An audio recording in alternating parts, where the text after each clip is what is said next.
Bonjour, bienvenue à la méditation Élim de jeudi 21 mai 2020. Je vous lis à partir de l'évangile de Marc chapitre 9, verset 23. Jésus lui dit, si tu peux, tout est possible à celui qui croit. Verset 24. Aussitôt le père de l'enfant s'écria, je crois, viens au secours de mon incrédulité. Ce passage nous montre quelque chose. Un père qui croit parce qu'il aime son enfant. Il veut croire que Dieu peut tout faire pour son enfant. Vous savez, lorsqu'on est touché dans la famille, des fois, par les proches, c'est vrai que c'est tellement facile d'abandonner, de perdre l'espoir.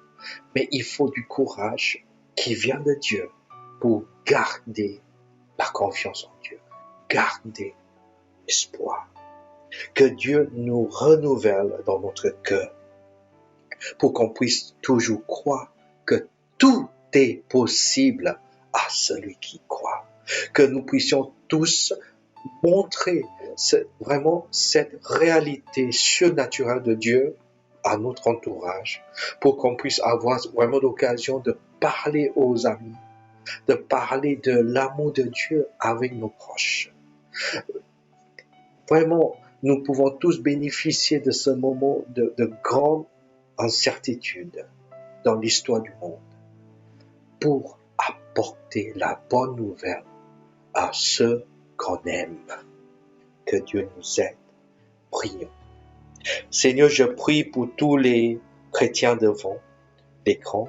Seigneur, que tu nous encourages encore et toujours dans notre vie, que tu nous diriges, que tu diriges toutes choses, Seigneur. Et surtout, je prie que tu fortifies tous les gouvernements du monde, fortifie le système hospitalier, les personnels, les médecins. Seigneur, que chaque pays puisse gérer avec grande sagesse cette reprise de déconfinement. Et nous allons croire, Seigneur, malgré tous les doutes, que, Seigneur, les chercheurs vont trouver vraiment une vaccine qui correspond à la solution. Parce que, Seigneur, la sagesse et l'intelligence pour y arriver, ça vient de toi. Seigneur, bénis chacun de nous, protège chacun de nous dans nos déplacements et dans nos activités au nom de Jésus. Amen. Que Dieu vous accompagne, que Dieu vous garde, que la paix de Dieu soit avec vous, car tout est possible parce que vous croyez en Jésus.